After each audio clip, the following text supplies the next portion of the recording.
사도행전 10장 38절 말씀 다 같이 묵상하겠습니다. 하나님이 나사렛 예수에게 성령과 능력을 기름 붓듯 하셨음에 그가 두루 다니시며 선한 일을 행하시고 마귀에게 눌린 모든 사람을 고치셨으니 이는 하나님이 함께 하셨습니다. 아멘.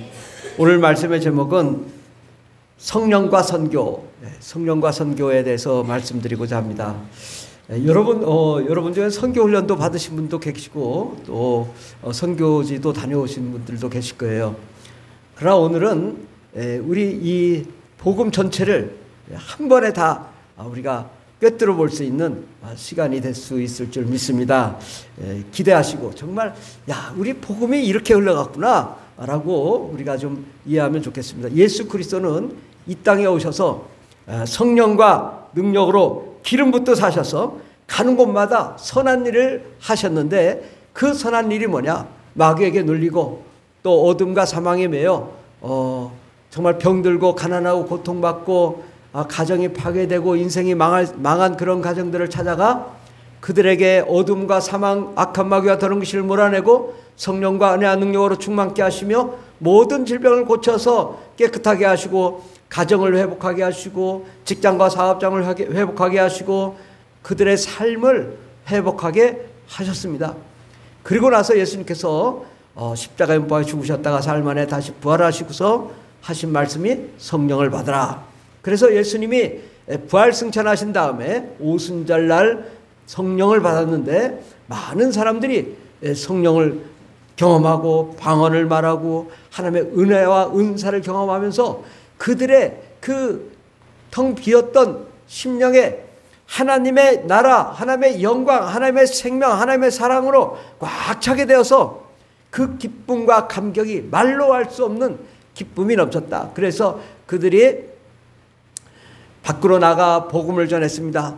전 세계 땅끝까지로 예수 그리스도의 복음을 전하게 되고 그 성령의 불이 곳곳마다 성령의 불이 또 복음을 전하고 교회를 세우고 하나님의 역사를 이룬 것이 바로 신약성서입니다. 그러니까 신약성서 전체의 이야기는 다 뭐예요? 편지죠. 다 편지예요. 신약성서는 편지인데 어떤 편지냐? 선교 이야기다. 그런데 성경을 읽으면서 선교를 모른다. 그러면 이 신약성서 안 읽은 거죠. 모르는 거예요. 왜? 전부 에베소서에 선교한 얘기는 에베소서, 또 필립보에 선교한 얘기는 필립보서, 갈라디아 지역에 있는 교회들에게 선교한 이야기는 또 갈라디아서. 각 도처의 선교 이야기거든요. 그러니까 우리가 성경을 보면서 성경을 많이 보면 볼수록 뭘 해야 되냐? 선교를 하게 되는데 과연 선교가 어떻게 흘러갔을까를 지난 2000년 역사를 제가 한눈에 다 알아볼 수 있도록 오늘은 말씀을 드리고자 합니다. 예수의 복음 사역은 어떤 것이었죠? 가르치시고 또 복음을 전파하시고 병을 고치시고 귀신을 축출한 사역이었습니다. 우리 마태복음 4장 23절에서 24절을 보면 예수께서 온 갈릴리에 두루다니사 그들의 회당에서 가르치시며 천국 복음을 전파하시며 백성 중에 모든 병과 모든 약한 것을 고치시니 그의 소문이 온 수리아에 퍼진지라 사람들이 모든 앓는 자 곧 각종 병에 걸려서 고통당하는 자 귀신 들린 자 간질하는 자 중풍병자들을 데려오니 그들을 고치시더라. 요즘은 교회 와서 병을 안 고치려고 그래요. 어디로 가요? 병원에 가. 그런데 병원이 갈수록 많아져도 다 못 고쳐. 왜 그럴까? 그들의 심령이 상해 있기 때문에 상한 심령을 치료할 수 있는 방법이 없는 거예요. 그러니까 아무리 교회가 많아도 다 치료가 안 되는 거예요. 세상에 약국, 병원 얼마나 많습니까? 근데 예수님은 이 땅에 오셔서 무엇을 하셨냐? 가르치셨다 이거죠. 모르니까. 천국에서 모르니까 천국은 이런 곳이야 라고 가르쳐 주시고 어떻게 하면 천국에 갈 수 있어? 이런 걸 가르쳐 주셔야지 우리가 알 수 있잖아요. 그래서 가르치셨다는 거죠. 구약성서에 복음이 있는데요. 구약성서의 이야기에 천국에 대해서 단 한마디도 없다. 성령 받으라는 이야기도 없다. 귀신 쫓으라는 말도 없다. 그러니까 가르쳐야지.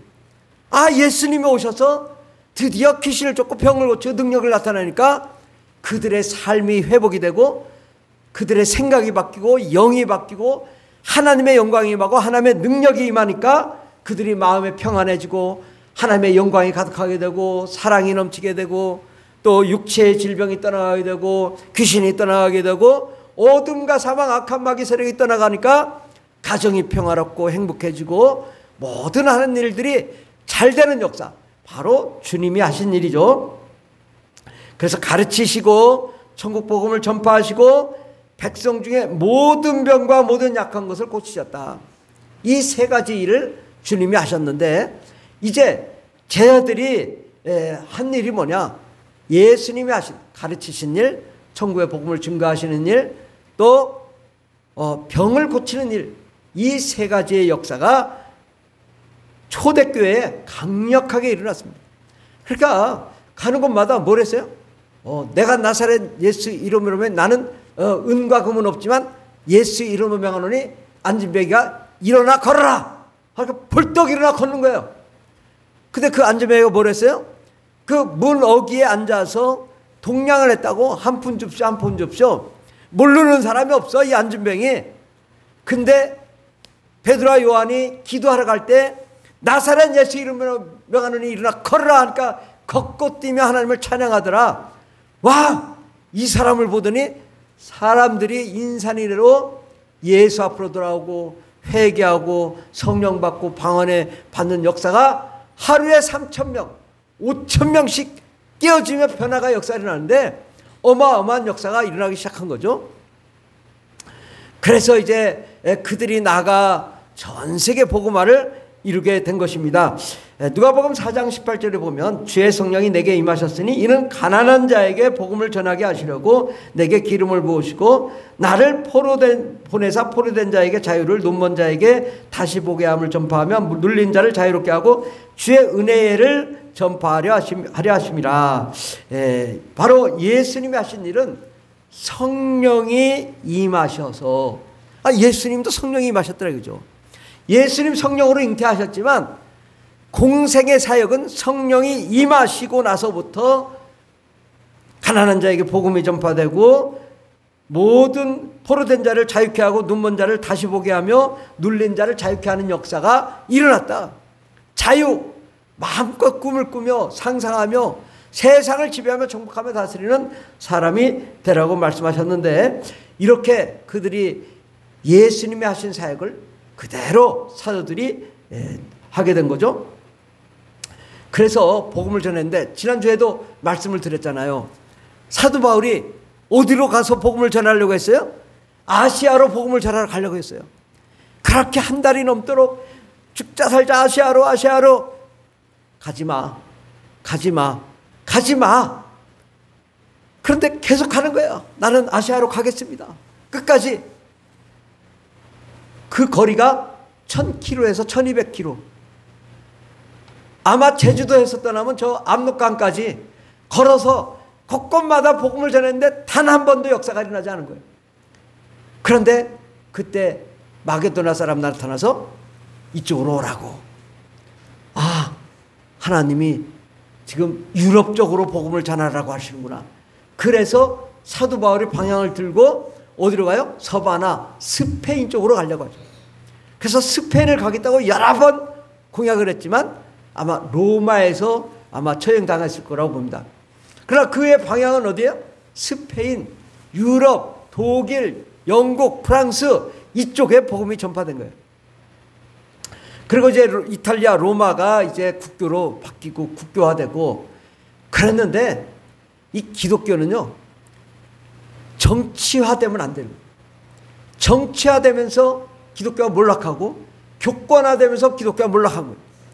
그러니까 기독교가 부흥할 때는 어떤 사람들이 복음을 전했어요? 평신도들이. 가장 가난하고 가장 어렵고 힘든 사람들이 복음을 듣고 변화되고 은혜 받고 귀신 떠나고 능력이 나타나서 그들이 나가 복음을 전하고 교회를 세우고 그곳에서 사역을 한 거죠. 그런데 기독교가 313년 콘스탄티누스 대제 때 공인이 됐죠. 그런데 그때부터 기독교가 몰락을 시작해서 교황제도가 나타나고 교권으로 되면서 기독교의 생명력이 싹 상실된 거예요. 성령의 역사 상실되고 하나님의 능력 상실되고 예수님이 하신 사역이 다 사라지고 그냥 교권화된 거예요. 교권화된. 우리나라도 지금 교권화돼 가고 있잖아요. 아주 교권. 교단 교파에 가봐요. 순 깡패들만 있어요.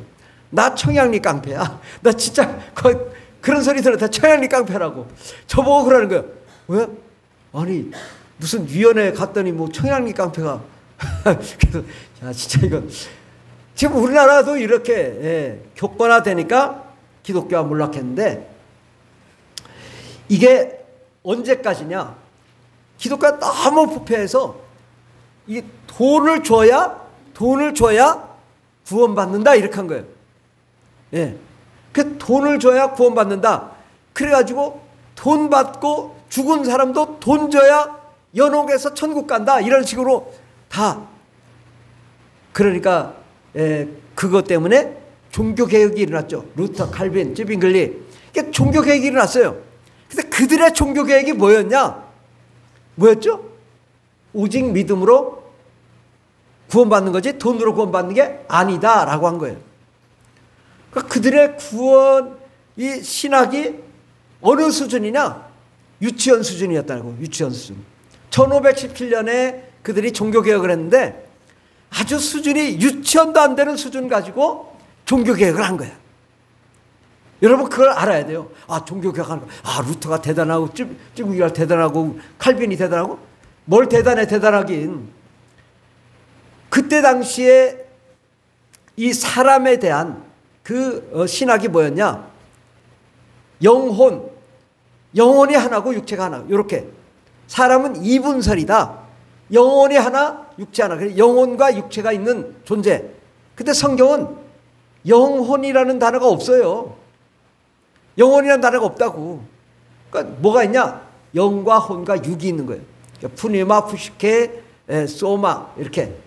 그러니까 성경과 전혀 다른 신학을 하다 보니까 엉망진창 신학을 만들어 놓은 거예요.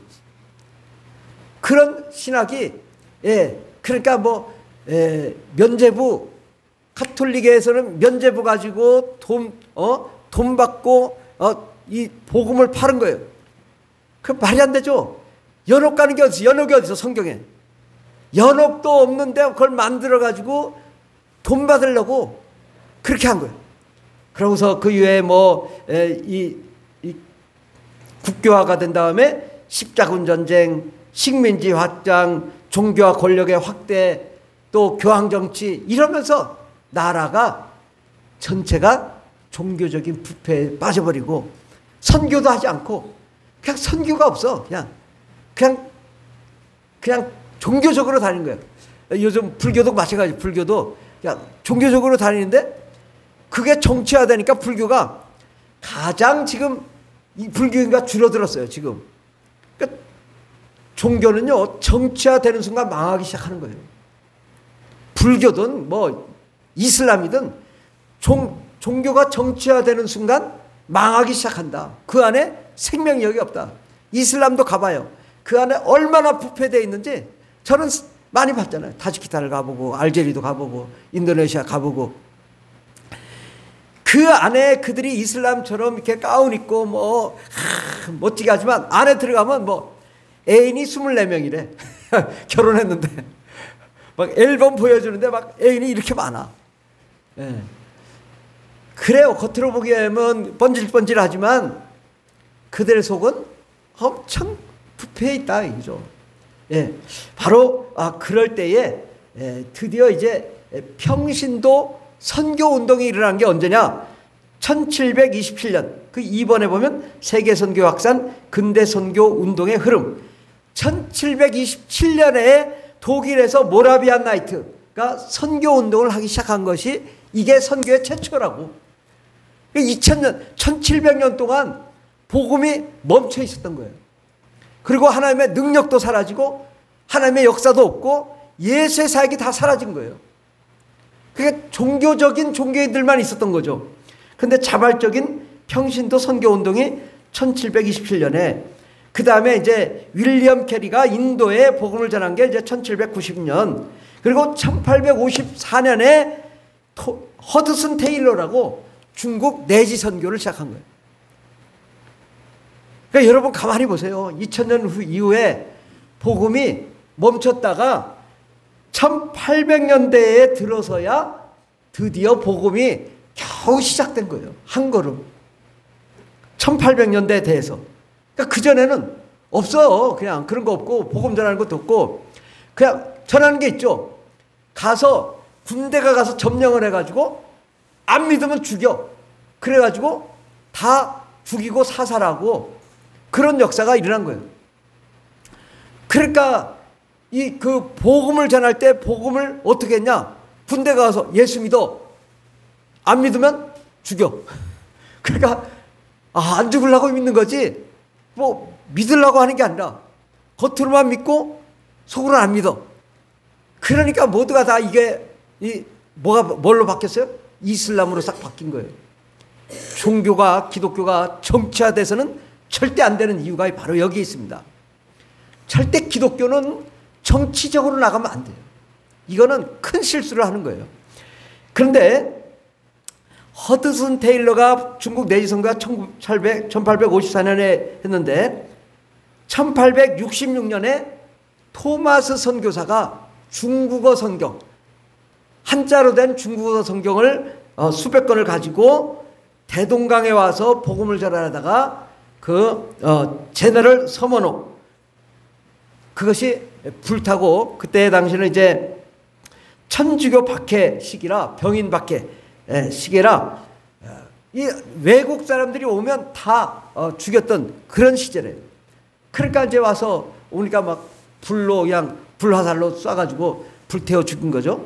그리고 토마스 선교사는 성경을 들고 있는데 칼로 쳐 죽이고, 그거를 가져간 사람이 교회를 세우고 그랬죠.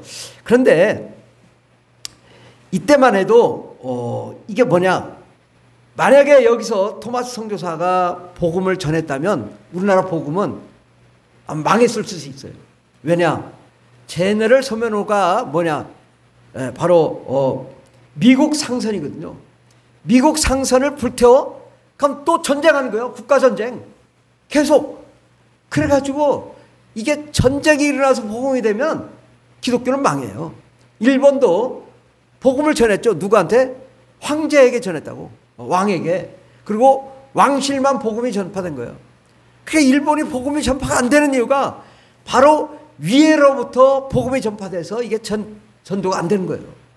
근데 우리나라는 다행히 그 토마스 선교사가 뭐 순교해서 참 대단하긴 하지만, 그러나 여기서 복음이 전파가 안 되고 1882년에 존 노스라는 사람이 이제 중국 선교사로 있는데, 서상륜이라는 사람이 그 장사를 하러 올라갔다가 몸이 아파 죽을 뻔했어요.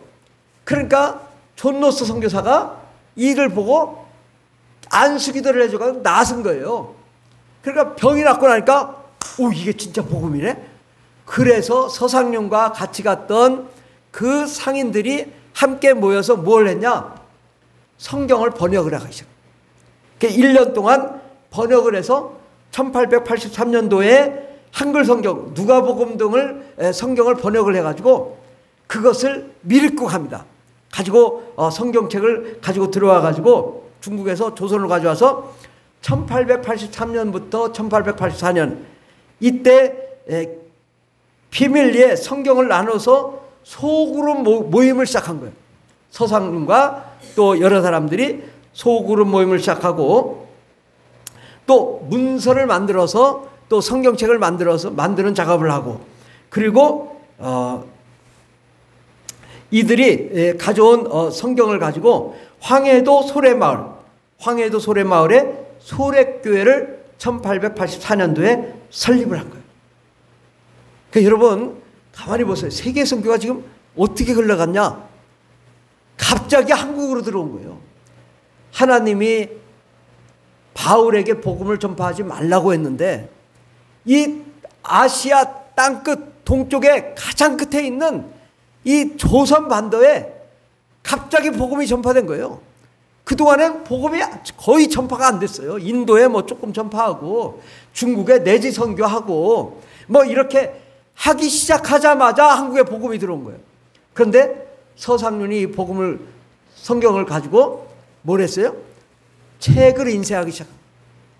그 책을 인쇄해가지고 1887년도에 대한성소공회 전신이 서울에 책을 인쇄하는 사무소를 설치를 하고 거기서 책을 인쇄해서 책을 파는 권서 제도를 만들었어요. 그 누가 했냐? 아니 그냥 못 먹고 못 사는 사람, 그냥 청년들, 또 뭐 할 일 없는 사람들, 뭐 돈도 없는데 그래 너 책 팔아오면 돈 조금 줄게. 그러니까 그래 그럼 책 팔면 돈 준다고 그 책을 팔아가지고 오는 거예요. 가서 어디 가서 장터에 가서 또 뭐 산골짜기 가서 또 아니면은 농사 짓는 그 농지 땅에 여러분 맨 앞에 보면 우리 푸른하늘 교회 보면 여기 그 그림이 있죠. 성경을 판매하는 여성 권서. 야, 이 그림이 그러니까 처음에 복음을 이렇게 전했다니까. 근데 가만히 이 그림을 보면 야 진짜 멋있어. 우리나라 사람들 농사 짓는데 한복을 입고 이렇게 멋있게 있잖아. 한복을. 그죠? 얼마나 멋있어. 이렇게 한복을 입고 농사 짓는데 옆에 있는 남자도 보니까 뭐 농사를 짓는데 위에 이렇게 뭐 이렇게 멜빵처럼 이렇게 옷을 입고 있어요. 그 옆에는 바로 이 시골 아낙네가 아기를 업고 있는 모습인 것 같아요. 근데 거기서 이 권서가 성경책을 파는 거예요. 성경책을. 그러니까 만약에 성경책이 이제 돈 주고 안 팔리면 쌀을 좀 가져가고 이런 식으로 해가지고 성경책을 팔기 시작한 거죠. 이게 누가 했냐? 가난하고 못 사는 평신도들이 그렇게 하기 시작한 거죠.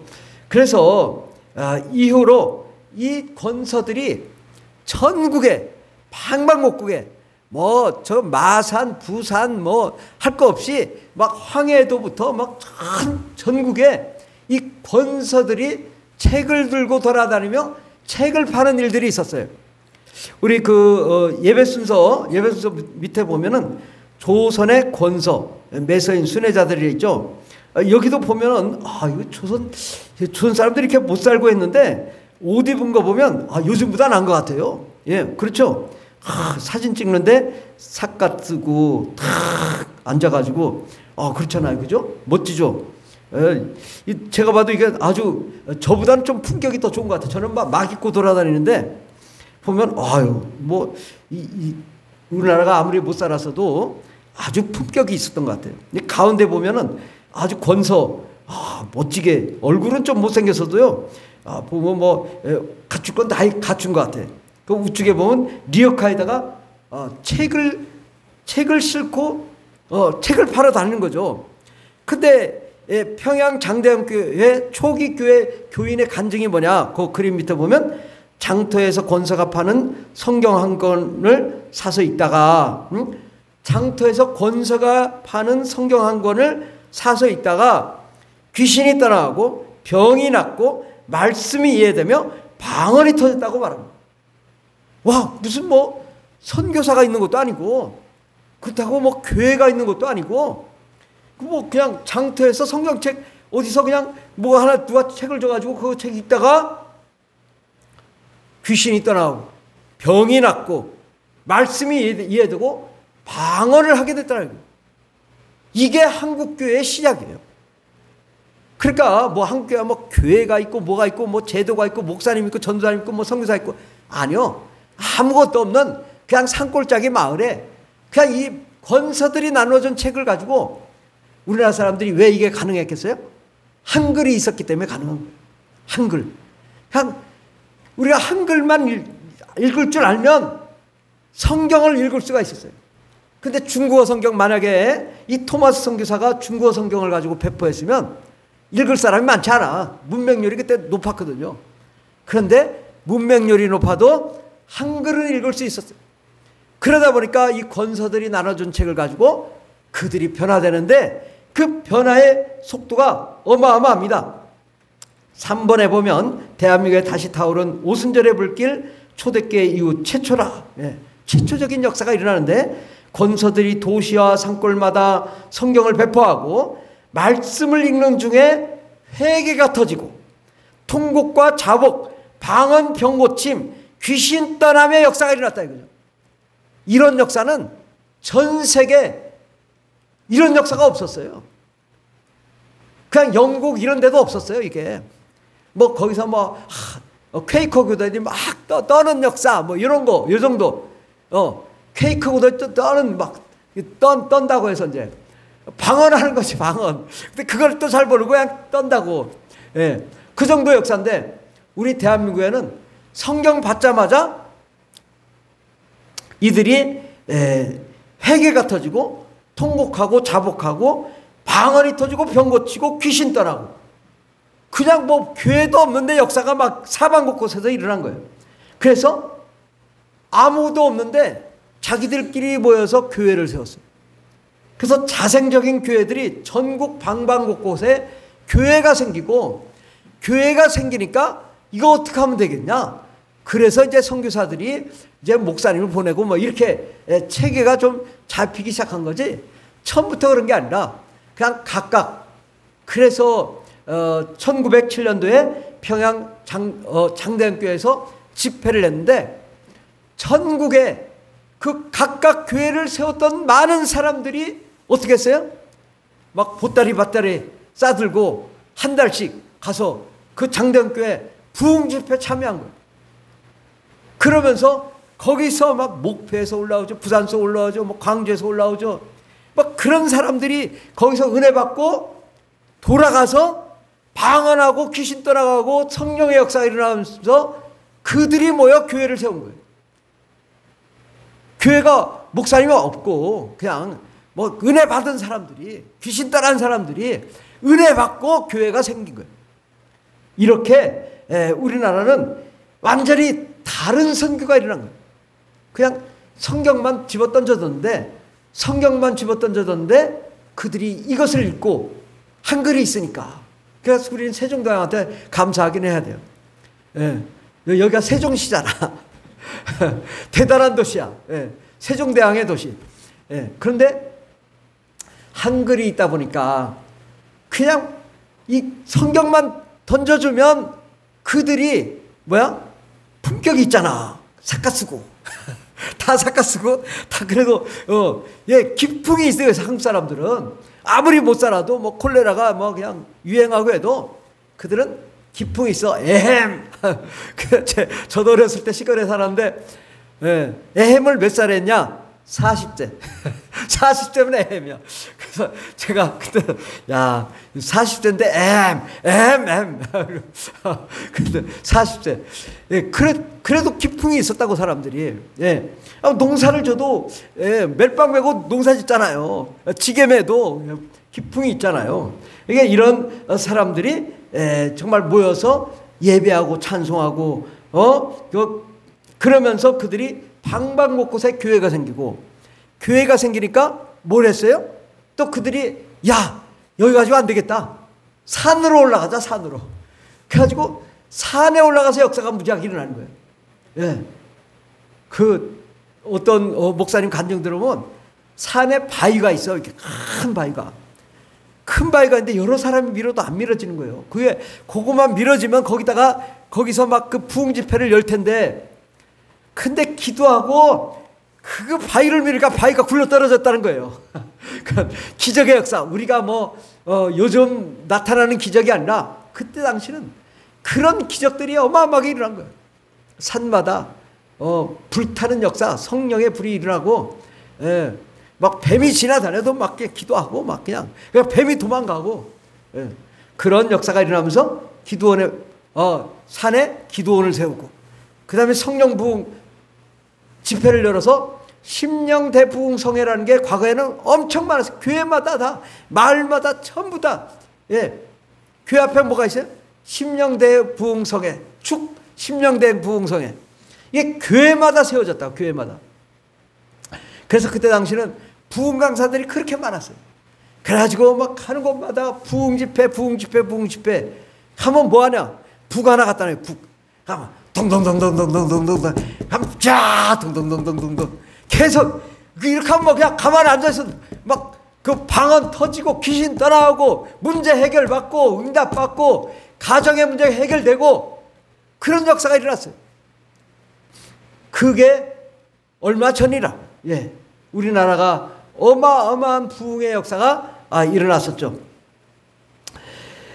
우리는 이러한 그 권서들의 그 역사가 정말 이 대한민국을 변화시킨 거죠. 4번에 보면 권서, 메서인 책을 파는 사람들. 근데 이 순회 전도자라는 말이 있더라고요. 네. 잘 모르는데 외국에서는 이를 순회 전도자라고. 근데 우리나라는 책 파는 사람, 책 파는 사람들. 근데 책 파는 사람들이 남자도 있고 여자도 있고 어마어마하게 많은 사람들이 다 책을 팔러 돌아다닌 거예요. 성경책을. 전국 방방곡곡 시골까지. 그래서 교회들이 세워지고 하나님의 역사가 나타난 거죠. 근데 이 권서들이 언제부터 언제까지냐? 조선 말기부터 일제시대가 1910년이잖아요. 이게 1910년인데 평양대부흥성회가 1907년이에요. 1907년에 평양대부흥성회가 일어나고 1910년에 일본과 이 조선이 합병이 됐죠. 그리고서 36년간 일제시대에 있었어요. 근데 저는 이게 되게 감사한 일이라고 생각해요. 왜냐? 우리나라가 나라를 잃었잖아요. 포로로 다 끌려가고 군대 징집되고 정말 가정이 다 젊은 사람들은 다 끌려가서 전쟁터에 가서 죽고 사람들이 마음이 어떻겠어요? 슬프고 괴롭고. 이게 이스라엘이 멸망하고 나서 바벨론으로 끌려가고 그들이 고통받을 때 그들이 회개운동이 일어났잖아요. 바로 우리나라도 바로 이때부터 우리 이 조선반도가 복음의 열풍이 불어난 거예요. 그래서 어떤 일이 났어요? 독립운동이 일어났잖아요. 독립운동 누가 했어요? 유관순. 다 이거 신학교 학생들이에요. 예, 신학교 학생들이 독립운동을 일으키니까 거기 덩달아서 일어난 거죠. 그러니까 이 나라 민족을 살린 것은 결국은 기독교고, 기독교가 결국은 이제 제헌국회, 국회가 이제 6.25 전쟁이 터지고 이제 남한이 이제 대한민국에 수립되면서 첫 번째 제헌국회 때 목사님인지 장로님인지 아마 30분간 기도하고 성경책 단상에 얹어놓고 30분간 기도하고 제헌국회를 시작한 거예요. 이승만도 아마 미국에서 신학도 하고 그렇게 했던 사람. 그러니까 다 기독교인들이 이 나라를 세운 거예요. 그러다 보니까 헌법이 어떤 헌법이에요? 미국 헌법이에요. 미국 헌법이 어떤 헌법이에요? 기독교 헌법이잖아요. 그러니까 이 나라가 전부 기독교적인 기반 위에 세워진 거예요. 갑자기. 이 나라는 5,000년 역사 이래 전부 불교, 유교, 도교, 천도교 이런 무속신앙 이랬는데 갑자기 기독교가 들어와서 기독교가 놀랍게 부흥하는데 그 부흥한 발단이 뭐냐? 권서다. 권서.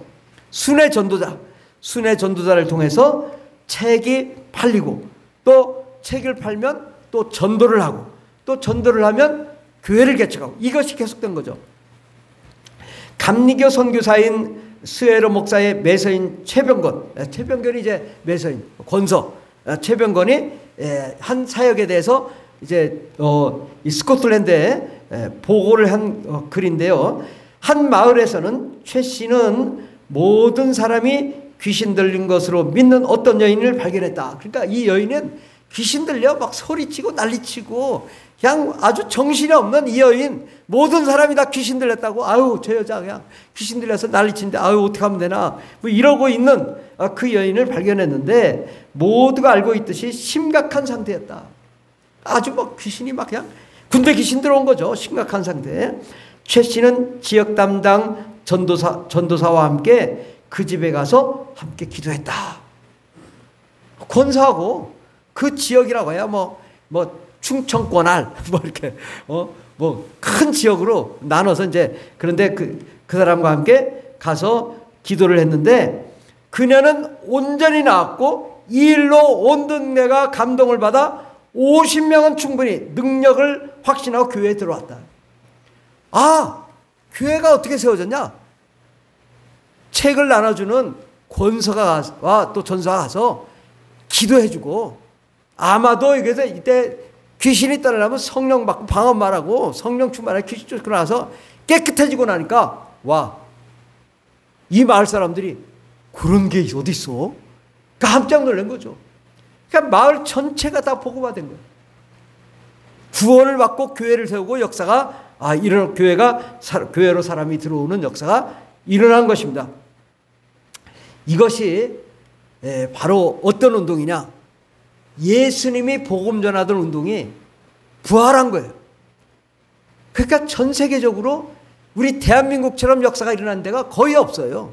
중국 내지선교 허드슨 테일러, 저도 책을 그 2권이나 다 읽어봐도 그냥 선교사들이 열심히 했지 그 국민들이 열심히 하지 않았어요.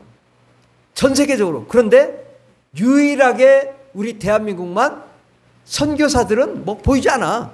보면 2번 맨 끝에 보면은 이 선교사들이 있죠. 알렌이라고 1884년 9월 달에 들어왔고 1885년에 언더우드 아펜젤로 연세대를 세운 그죠? 언더우드 아펜젤로 들어왔고 스크랜턴 1885년 1891년 제임스 홀 또 1890년 로제차 셔우드 몇 명 안 돼. 많은 것 같죠? 몇 명 안 왔다고. 그런데 그들이 복음을 전할 수가 없죠. 전부 권사들이 나가서 복음 전하고 전도하고 교회 개척하고 다 대한민국 사람이 한 거예요. 이게 전통적으로 예수님이 하던 복음 사역이었습니다. 전 세계적으로 최초죠.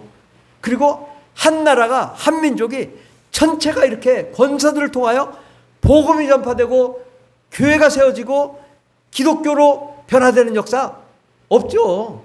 대부분 그런 나라가 없잖아요. 유일하게 우리 대한민국이 이렇게 뜨겁게 일어난 것입니다. 성령을 체험한 한국교회는 머물지 않고 바로 1907년에 뭐 했어요? 평양대봉 운동이 일어났잖아요. 1907년도에 이기풍 선교사를 최초로 평양 장로회 노회, 그러니까 저 평양에 있는 평양대봉성에 있던 장로회 노회가 제주도로 파송을 했어요. 선교사를. 제주도는 옛날에 갈 수 없는 땅이었는데 그래도 해외잖아. 물 건너가는 거죠. 해외. 제주도. 거기에 이기풍 선교사를 최초 선교사를 파송하고 그 다음에는 만주로 파송하고 중국으로 파송하고 그 다음에 이제 해외로 이제 파송을 하기 시작해서 우리나라가 2020년도에 170여 개국에 3만 명 이상의 해외 선교사가 나갑니다. 어마어마하죠. 그게 미국 다음 한국이 두 번째예요. 브라질이 많을 수도 있다, 한국이 많을 수도 있다 하는데 한국이 전통적으로 강력하게 이슬람 지역까지 복음을 전파하는 나라는 거의 없어요. 이 한국이 정말 대단한 나라죠. 그래서 창의적 접근 방법에 따라 그냥 둘씩 짝져서 그 이슬람권, 불교권, 힌두교권 곳곳마다 가서 복음을 전파하고 있죠. 예. 이렇게 정말 복음을 전파하는 민족, 정말 평신도 선교사들이 폭발적인 그 선교 부흥 운동이 일어났는데 사실은 선교사가 3만 명이면 평신도 선교 운동은 50만 명, 100만 명 된다고 우리나라에. 그렇게 평신도들이. 그러니까 저도 깜짝 놀랐어요. 타지키스탄 가는데 우즈벡을 타시켄트에 내리는데 다 한국 사람이야. 근데 다 보니까 성경책 들고 있어 전부. 거기에 몇 석이냐? 500석. 여름 되면 그 이슬람권이고 인도네시아 알제리 다 한국 사람이에요. 뭐 하러 가냐? 선교하러 가지, 뭐 하러 가. 요즘 정말 우리 대한민국이 그게 대단한 것 같아. 그냥 그 방학만 되면 다 해외로 나가는데 많은 사람이 선교하러 가더라고요. 어떻게 한 비행기 500명에 전부 다 선교사예요. 아, 뭐 우즈베키스탄 갈 일이 뭐가 있어요. 우즈베키스탄 지나서 또 저는 우즈베키스탄 내려가지고 타지키스탄 가는데 국경을 건너가는데 뭐 버스 타고 가다가 또 그 국경에서 내려가지고 또 검문 받고 또 짐 짊어지고 국경 건너고 다시 또 차에 타고 가지고 가고. 야, 그런데도 그렇게 선교하러 가는 사람이 많아요. 선교지에 가면 막 은혜가 있고 뜨거움 있고 열정 있고 그 믿음을 회복해서 다시 교회를 세우고, 이 평신도 선교 부흥 운동이 대한민국을 지금 살리고 있는 것입니다. 지금 우리 대한민국도 상당히 교권화되어 있고, 교권 정치가 뭐냐? 하나님 없는 정치더라고, 제가 보니까. 아니, 교단이 뭐 하는 데냐? 하나님 없어. 진짜 하나님 없어요. 나 정말 저는 많이 가봤거든요. 자기들 자리 차지하는 것만 급급하지 절대, 그래서 저는 절대 교권 안 믿어요. 교단들 그 옛날에 뭐 교단 뭐 하다가 권총 가지고 총 쏜 사람도 있어요. 세상이 그래. 이게 하나님 말씀이라는 거는 사람 마음이 변화돼야 돼요. 영적으로 변화되고 은혜 받은 사람이 복음을 전하는 게 정석이고, 하나님의 복음은 그렇게 전해야 되는 거예요. 정치적이나 권력이로나 군사적으로나 이데올로기로나 뭐 자유 민주주의나 뭐 공산주의 사회주의나 이런 논리로 복음이 전파되면 그 기독교는 망해요. 절대 안 되는 거예요.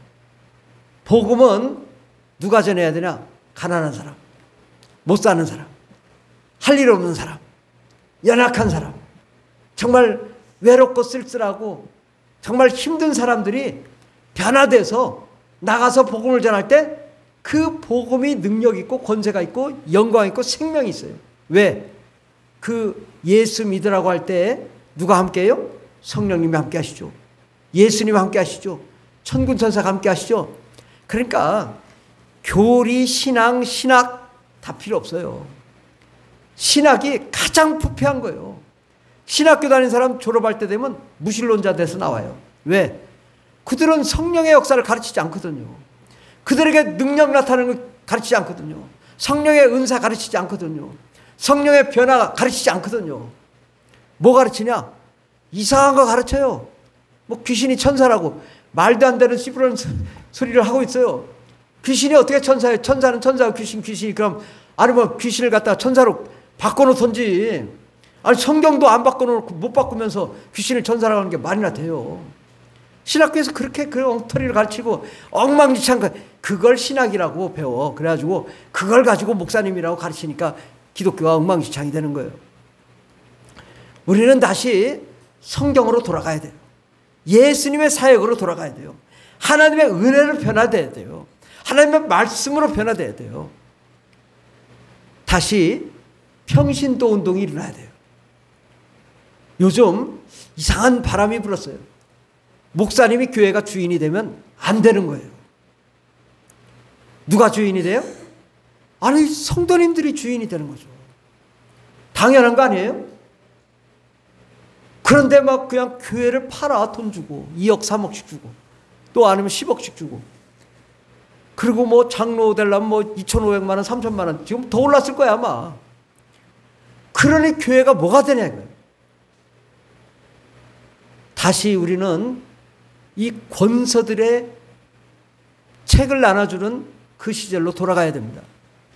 우리는 하나님의 말씀이 중심이 되고 그 말씀을 읽고 깨닫고 변화된 사람들이 은혜 받아서 교회를 세워야 되는 거예요.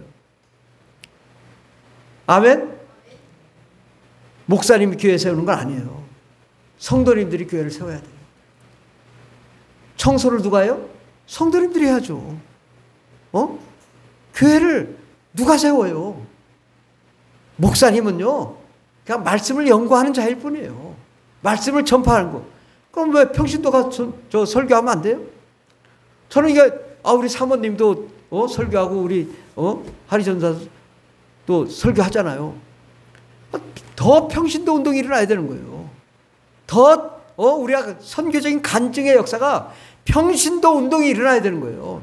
그러니까 간증하고 서로 나누고 그 은혜가 있어야 되는 거죠. 그 셀 모임 가지면은 거기서 내가 선교한 이야기, 뭐 복음 전한 이야기, 귀신 쫓은 이야기, 능력 나타난 이야기, 하나님의 말씀이 역사하셔서 직장에서 역사했던 이야기, 이런 간증들이 일어나야 되는 거예요.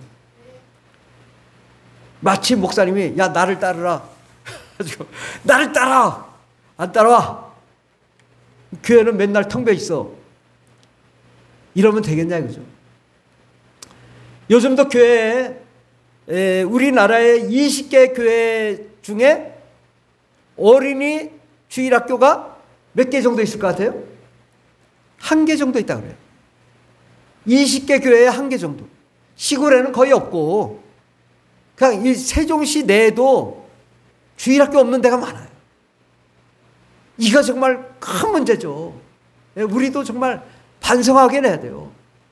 근데 우리가 어떻게든 어린이 주일학교를 살리고 청소년부를 살리고 청년대학부를 살리고 이 운동이 다시 평신도 운동이 일어나야 돼요.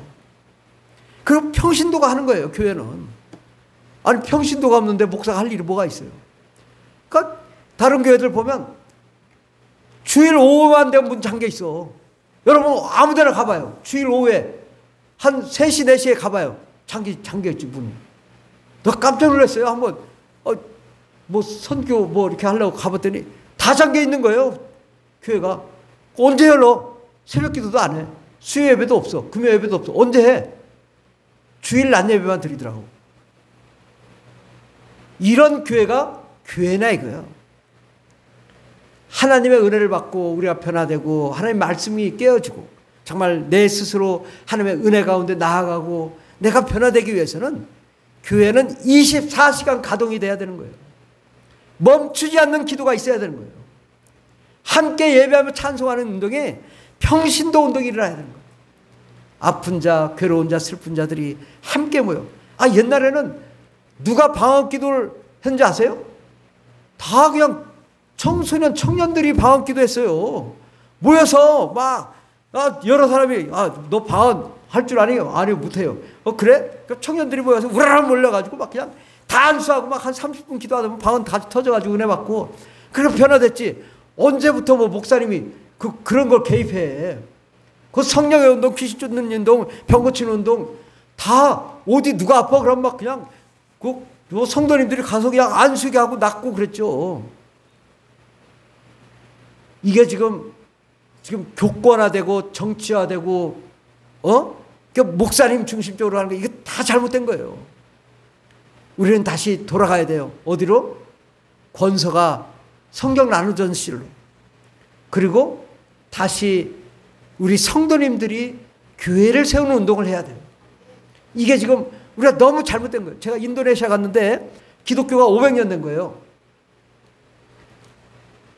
그 교권이 너무 강해.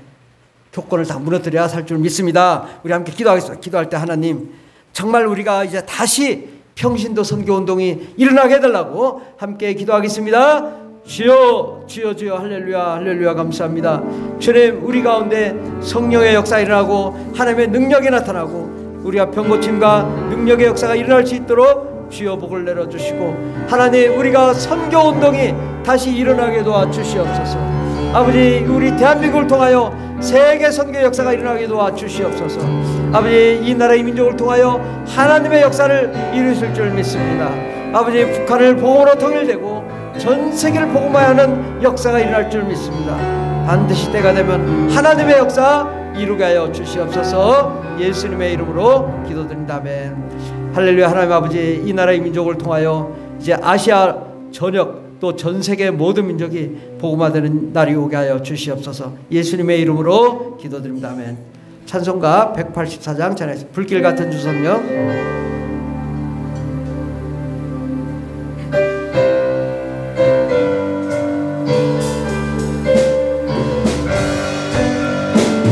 불길 같은 주성령 간구하는 우리에게 지금 강림하셔서 영광 보여주소서. 성령이여 임하사 우리 영의 소원을 만족하게 하소서. 기다리는 우리에게 불러 충만하게 하소서. 주의 대담부리에 우리 몸과 영혼과 우리 가진 모든 것 지금 바치옵니다. 성령이여 임하사 우리 영의 소원을 만족하게 하소서. 우리에게 불러 충만하게 하소서. 모든 것 다 바치고 피고 빈 내 마음에 성령 충만하도록 주여 채워주소서. 성령이여 임하사 우리 영의 소원을 만족하게 하소서. 기다리는 우리에게 불러 충만하게 하소서. 구속하신 주께서 약속하신 성 믿고 간구하오니